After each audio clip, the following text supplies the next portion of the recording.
Hi there guys, DCRS here, and today I'll be doing somewhat of a beginner's guide, yet a deck review on free-to-play decks, and how these decks can be, well, one of the probably tier 2 or tier 1, or depending on how they go, when you play them in PvP. So, these are the decks that I will be explaining, that why are they good, and how powerful they are, how much recovery do they have, and how much they cost to build. And yeah, it's going to be a very interesting video, to say the least.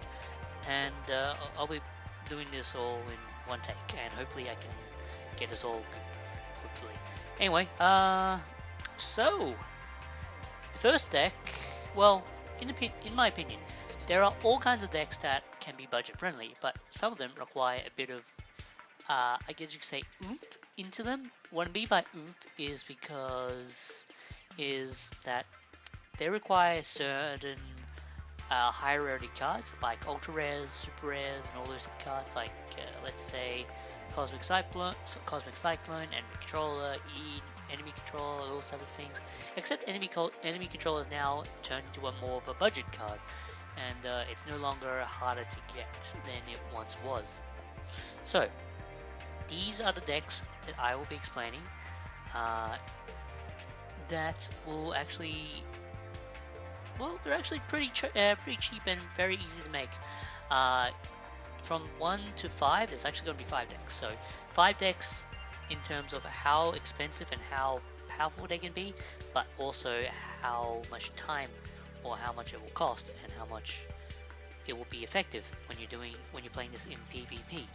Or playing this against the standard duels and stuff. But anyway, I've talked long enough, and yeah, let's begin. So, I will bring up the list momentarily. So, first list will be explaining, this is the standard points that I put, well, rating points, I should say, for what you would expect in a deck in the bottom left corner. So, you have your attack, you have your defense, you have your recovery, and you have your cost as well. Attack is more of like how much damage you can put to your opponent in one turn, or how much it can outpower your opponent. Defense is how much back row or how much it can survive, depending on how strong the monsters are, and also depending on how good your back row is. Back row based cards, which means your spell and traps. Recovery. Now this is very, very important. Recovery is referring to the top decking situation, where if you run out of cards and you're pretty much you have no cards on the field and you're pretty much drawing cards from the top of your deck, you're pretty much destiny drawing in the best explanation possible. Destiny drawing, that's pretty much how you would actually say it. And card effects, like can they make you gain more card advantage later on, and also recovery pretty much. Like for example, you play Powerful Rebirth and you can revive a monster later on in the game. You can get back your monster, and you just lost no advantage from that.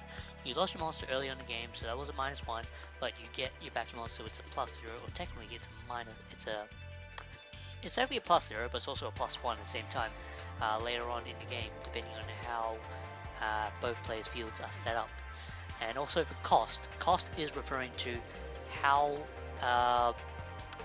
much it will be to make the deck, and also how much time it will take to actually make the deck.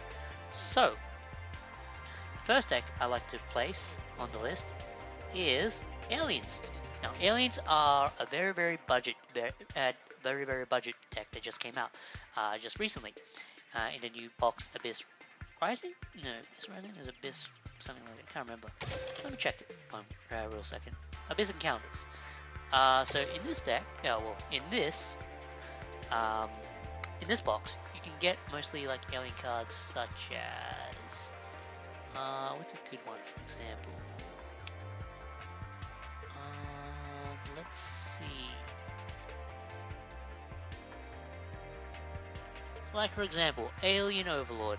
This card is a rare in this box, and rares are normally it's like one per pack and one per free cards. So you're bound to get at least one of these. They're like, I think,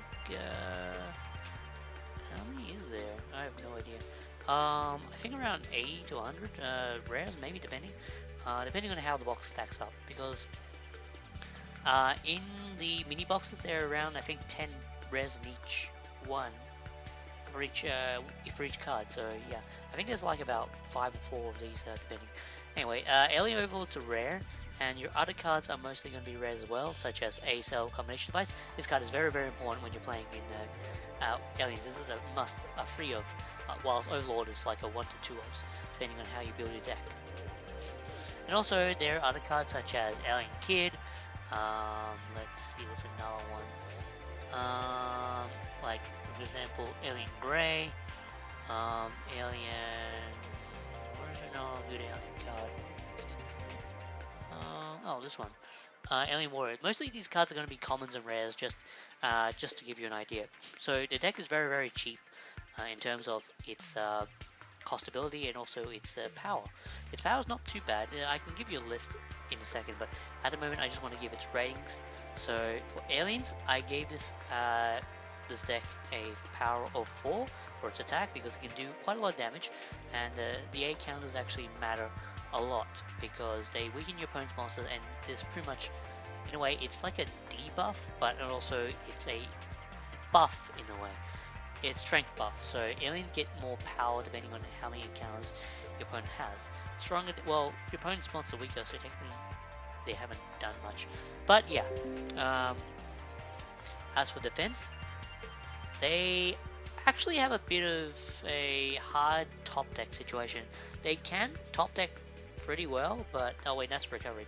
But even so, defense power is, the deck's defense is relatively, it's relatively okay in terms of its survival, but in terms of how it survives the game, yes and no. It depends on your matchups, because this deck can actually swarm the field pretty hard, but at the same time it can lose to anything that's overpowering. So there's a reason why I put it as a rating of 3. So higher number equals more power or more stuff it can do. But as for average type of deck, it's an average type of deck. So aliens have a defense power of 3, in my opinion. As for recovery, it has a good recovery situation because you run around 9 monsters, 10 or so depending on how you create the deck, and also the back row cards are very, very strong as well. So it can survive. It can actually work pretty well. An A-cell combination device is another way you can actually top deck, or I should say, get more advantage later on. So it has some recovery power, but at the same time it has its own weaknesses. So recovery power is a 4, I think, for this deck. As for cost, it's actually relatively budget, as I've said. It's mostly just rares and commons, but its cost power is at 2. So which means that you can get this really, really cheap just from this box alone. Actually just this box entirely, to be honest. So you can get all the cards from this. There's like, I think 180 or 200 packs in this. By the time you spend most of your packs on this, you get like ultra rares, all this stuff. So you can just convert them for other stuff later on. But this deck is relatively budget and it's easy to make. But yeah, as I explained in the description, well, down here, it's very cheap and the core can be obtained from one box. So let me just show you one of my decks that I've actually made for aliens. That is not the deck, that is a Gishki deck. I'll show you no mercy. Yeah, I played balance in this deck, and balance is actually easy to get when you're playing Meko, so you get balance straight away when you level them up. I think level 20. So yeah, this is just a sample deck of what I made. So I run 2 Alien Overlords, 3 Telepaths, which is mostly all the rares you need. So 3 Overlords, 2 Overlords, 3 Warriors. Warrior is your main beat stick in a way. Rare is just to get counters up on the field, but it's also good for other stuff as well. I play like ultra rares such as Cosmic Cyclones and new Magic Arrows just to get more OTK benefits out of it. 8 cell combination device is also needed in this deck. You need to run free, and also there's other stuff as well, but that comes with more of a price later on because they're super rares, and super rares are relatively not cheap. And this one is actually very budget. It's also rare as well. It's called Brainwashing Beam. It's pretty much like an enemy controller, but for aliens. It's for a specific alien specifically. So it takes control of a opponent's monster, which has 8 counters. So yeah, and you get to keep it until this card is destroyed or removed from the field. But yeah, it's relatively budget. So the next deck I like to bring up is an Eteria. Eterias are another deck that's relatively cheap and relatively budget friendly. This deck is, well, I'll just show you the ratings right now. Its attack power is actually 5. 5 means it can actually do a lot of damage in one turn, so it's an OTK based deck. It has a lot of power when you play the cards like play skills such as Beatdown. And the Eterias have a way more fast matchup whether you win or you lose straight away in turn 2 or turn 4 or turn 3, depending on how well you open up. So its attack power is 5. It's very strong. It can win games extremely fast, or it can lose games extremely fast. But yeah, its defense power is only 2. I could have put it at 1, but I don't want to be that mean to the deck. But 2 is actually its defense power. What I mean by that is it doesn't have really good defense. Once you play all of the cards, you don't win during that turn, or you don't win during like next turn after that, you don't have enough cards on the field or in your hand, or etc. This deck loses power extremely fast, and it can be outpowered very quickly. But yeah, as for recovery, it has a top deck ability. It's like the worst top decks for Eterias. Yes, it's good in some way, but you need to draw the specific cards to actually make a comeback. This deck is not good in terms of recovery plays, and for its card effects, it's not the best. It just tries its best to win in turn 2 or turn 3 or turn 4 as quickly as possible. As for its cost, it's relatively cheap, and you can get this all from this one alone. Whoops, I clicked the wrong thing. You can get them all from Dawn of Destiny. This is where you can get like Sacred Phoenix like this, but it's also other stuff. So most of the Eteria stuff are going to be rares and commons, normals.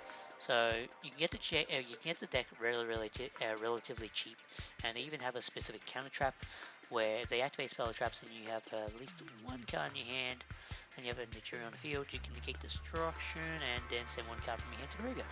So yeah, they have their own counter trap to negate spell traps, but it's also relatively cheap. Yeah, it's mostly just rares and normals. Tech cards can be played, like for example anti-magic arrows and all that are actually going to be super rare or higher. So this is going to be an example deck that I will show you for an Eterias. Let me just bring it right up. Let me just bring it up real quick. So this is my Eteria deck. It's just an example for it. So I play 2 of the Marons, 1 Eteria Pineapple because it's like a Treeborn Frog but for Eterias. 3 Stag Beetle because this card allows you to go for quick power plays. 3 of the Hydrogania. This one allows, if you have if you use the Eteria effect this turn, you can special summon this from your hand. 3 Pumpkins. Pumpkin is your, well, if your opponent controls monster and you don't, you can normal summon this to special summon the Eteria monster. Actually, wait, you can still summon it. You can still control a monster, but you need an open space. But yeah, you run 3 Pumpkins. As for the super rares and stuff, yeah, they're very super rare or higher, heavy, and yeah, it can be relatively expensive, but that's depending on how you want to build a deck. And also, you can get most of these cards from level up and also rewards as well. So yeah, Next deck is Hazy Flame. Now, Hazy Flames are an interesting deck. They have an attack power of 5, which means that they have possibility to OTK you during turn 2 or turn 3 or turn 4, depending on how your opponent opens up. But they have defense power of 3. What that means is they can sort of survive. They're an average deck, but at the same time they heavily rely on the Sphinx, which you can get from the card trader. And Sphinx is your main play in Hazy Flames. Otherwise, if you don't have Sphinx on the field, you will pretty much lose consistency and lose field control. So yeah, they have a basic deck play, but it's also very powerful yet very weak. Oh, not very weak, but once they lose their field, it's really hard to make a comeback, which explains by its recovery power. That's why I listed it as 2.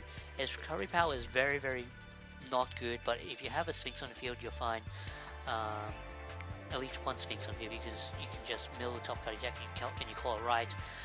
You can special summon fire type monster from your graveyard or hand or whatever. Actually, hand or graveyard, now I think about it. And yeah, as for its cost ability, it's really relatively cheap. Let me just show you an example deck that I've made for Hazy Flames. You can use the skill in Beatdown or using Aroma strategy. So the deck is quite cheap. You can't get this at the moment, so you can't get Vassal. But you can get Periton and Sphinx and all that. Relatively cheap. How do you change this? Back to Origin. Okay. Most stuff are going to be rares and commons, depending on your depending on how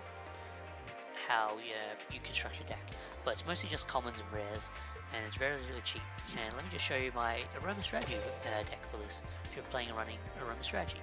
So with the Aroma strategy, you're gonna play a few level 4s, and you're gonna max out all your commons and rares, Hazy Flames and all that.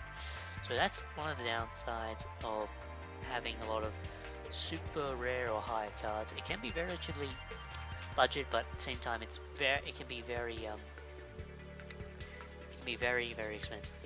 But Beast Rising is actually one of the MVP cards of this deck. How do you obtain this exactly? Dawn of Destiny. Okay, so you can get this from Dawn of Destiny. Most of the cards actually from here. I think Dawn. No, you get this from the Samurai one. Yeah, Blades of Spirit. You get that from Blades of Spirit. This is from a card trader. This is from Blades of Spirit, I believe, as well. Yeah. So most of the cards you can get from Blades of Spirit, but for this card, you need to get this card. It's a rare. It's relatively easy to get, but you can get it from Dawn of Destiny, and it's a mini box as well. So chance of pulling it is very, very high. So yeah, that's pretty much a deck. And you get these two, I think, from Galactic Origin and Generation Next. Yeah. So yeah, these cards you can get relatively easy from those ones, but super rares are kind of a tricky card to get, because super rares are like similar. They're like 2 in a box. Like 2, you can only get 1 to 2 of this card per box. So depending on which box you're planning on pulling, that's going to be downside of making decks. But yeah. As I explained before, rares, commons, few supers, Canine Tool and Flame Target are from Generation X or Blades of Spirits. The next deck I like to talk about is Gladiator Beasts. Gladiator Beasts are, well, I wouldn't say they're a budget deck, but they can be a budget and also an expensive deck. Now, they have an attack power of 4. What that means is, well, it's similar to aliens. So what that means is they can do quite a bit of damage to control your opponent, but they can't really OTK you like on turn 2 or turn 3 or turn 4. But they are a control / aggro deck, which means that they will do a lot of damage to you if you aren't careful. So that's why I put its attack power rating as 4. And this deck is not exactly the easiest deck to defeat, unless you are well prepared. Now they have a defense power 4 as well, which means that they have spells and traps to defend themselves. Let's say let's see. I'll bring up an example for a deck. Let's see. There is a not Mind Scan. Hold the Guard version. So it's relatively expensive, but at the same time it can be budget. So you will need around 2 to 3 Liquaries. This card is your MVP, one of your MVP cards of the deck, which allows you to do some damage. Because when this card gets tagged out, what I mean by tagged out is it gets swapped for another Gladiator Beast. So when one Gladiator Beast attacks, and then if it successfully attacks your opponent or your opponent's monster, and it survives, during the end of the battle phase, you can return it to the deck and special summon another monster, another Gladiator Beast monster. This is what I mean by tagging out. So it just swaps, and when this card gets swapped or tagged out, it becomes 2100 attack. So it can get very beat sticky, but it all depends on the how it survives. And turn 2 or turn 3, it can do a lot of damage too. You need 3 Liquaries. Well, actually no. You can play 2 Liquaries. This is an older build, but you can play 2 Bestiaries. But for Memelo, some people play 1, some people play 2. It all depends on your play preference, but this card's 1 to 2 of, depending on how you top deck the cards. But as for Dimikari, it's a 1 to 2 of. Some people play 2, some people play 1. I like to play 1 in most of my decks, but I do sometimes play 2, depending on how I'm deck testing. But as for this card, I like to play as a 1 of. And you can get all the cards relatively easy, because when you're pulling like Super Rares and all that, you can actually get Impenetrable Attack. Now what Impenetrable Attack is, this is all from Galactic Origin. Well, most of the stuff is from Galactic Origin. So this is from Galactic Origin, this is from Galactic Origin, this is from Galactic Origin Booster Box, this is from Galactic Origin Booster Box, man, this is really tongue twister. And this is also from Galactic Origin Booster Box. This card allows you to protect your life points or your monsters. So what it does is, during the battle phase, you can activate one of these effects. You can either target a monster in the field, let's say your Gladiator Beast, and protect it from being destroyed by battle or card effects from this battle phase. Also, you can use the other effect where it can, you take no battle damage. You take no battle damage from this battle phase. So yeah, that's also another thing you can get by. Another version of this deck is actually run in balance, but I don't have a balance build to show you because I found balance to be a bit weird, but at the same time it's like, so another deck I like to play it in is Mind Scan. Sadly, Mind Scan only starts activating during turn 3 onwards. Yeah, if you have 3,000 more life points. But yeah, this is the deck I like to put that I recently topped with last 2 King of Games ago, I think. So yeah, you run 2 Bestiaries, 2 Mamilos, and some people play 1 to 2 Dimikaris. I like to play 1 because it's not really the best Gladiator Beast, but you do play it in the deck. You need it, to be honest.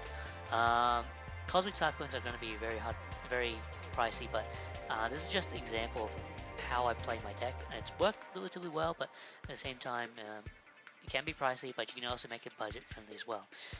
You can play this at free as well. Adventure Attack is good at free. And you can also unlock the battle traps as well, such as Windstorm Atakwa or Enemy Control, which you can unlock later on. And also the other Gladiator Beasts are very cheap. You can once you go through one box, you can get all these at once. So yeah, you can get all this in relatively like 2 boxes. So it's very cheap.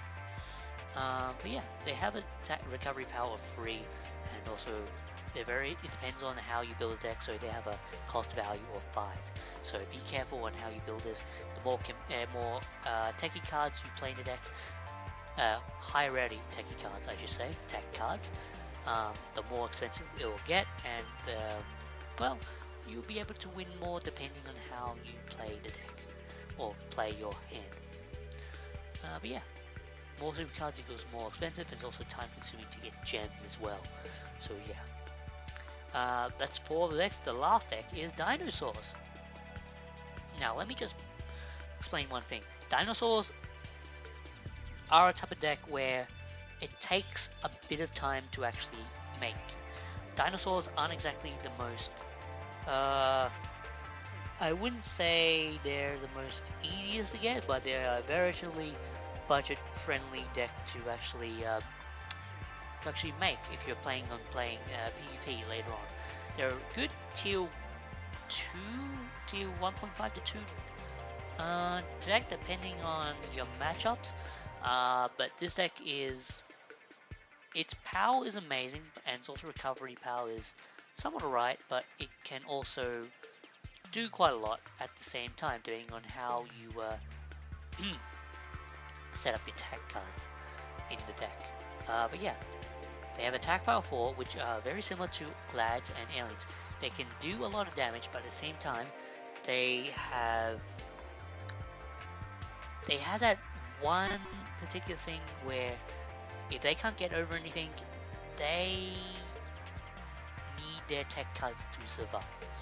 That's the one thing I don't like about dinosaurs, is that they are like, once they can get through something to get around, once they are able to get around things, they can do fine. But if they can't get around something, it's pretty much a roadblock until you, like all decks, they have a roadblock where you can't get around something. But dinosaurs they're very strong. They have good attack power because when you have to play Dinosaur Kingdom or play some other skill. But you mostly play in Dinosaur Kingdom, and most of the dinosaurs are going to reach relatively around 1900 to 2200, depending on the deck. Depending on the card, because it all depends on what dinosaurs you put in. Its defense power is 3, which means that it has some average plays for versing other decks. It's not the best, but it's not the worst. It has some interesting plays, but at the same time, it can sort of survive just. As for its recovery plays, it's somewhat alright, but at the same time, its recovery plays aren't exactly the best, but at the same time, it actually has a decent card pool in your deck, because it depends on how you work stuff out, and you can also bring back your monsters later on. So yeah, it can do a lot of stuff. As for its cost, it's relatively cheap. But yeah, let me just show you an example deck that I've made, that I've actually played King games with, and it's relatively budget. I call this my Dino Lock deck, but these cards are event or PvP exclusive.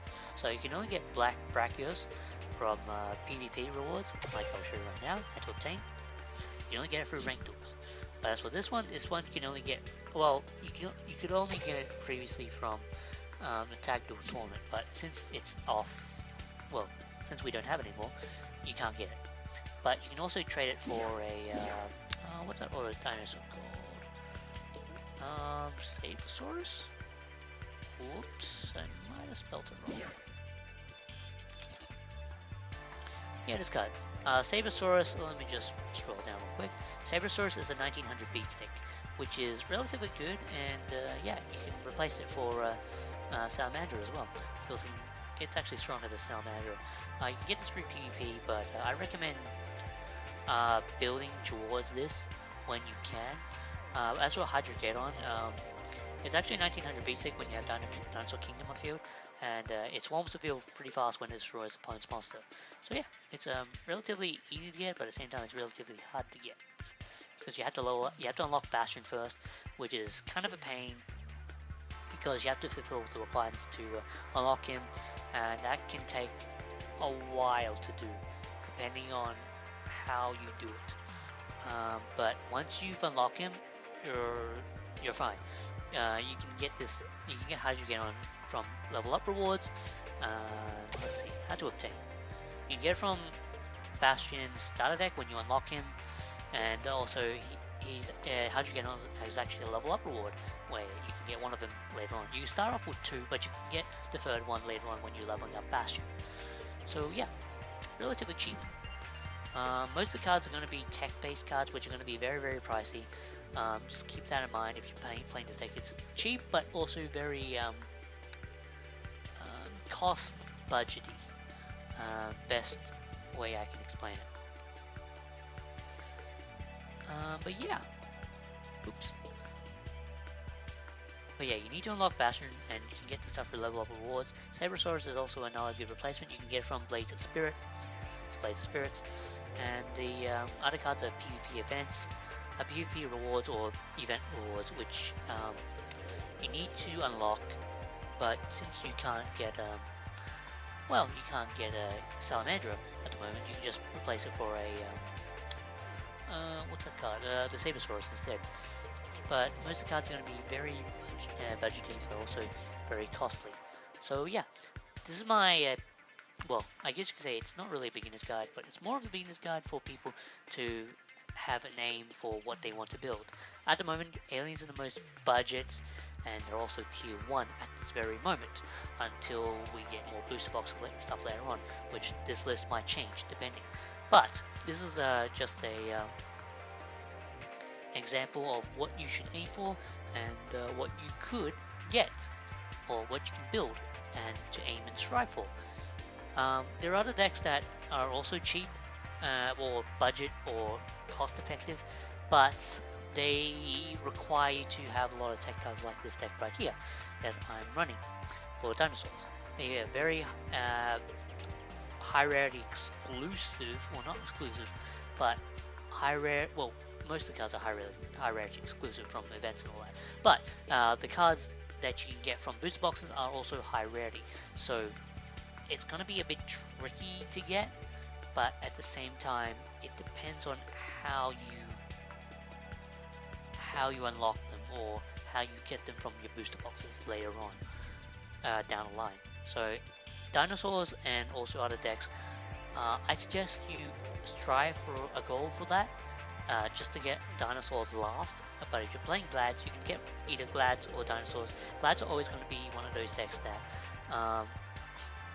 that is always going to survive the meta in a way. It's going to be always like a tier 1 or tier 2. But last time when Glads, when Cyber Rangers were around, they're around tier 3, but in a way they're like tier 2, tier 3 depending how they work.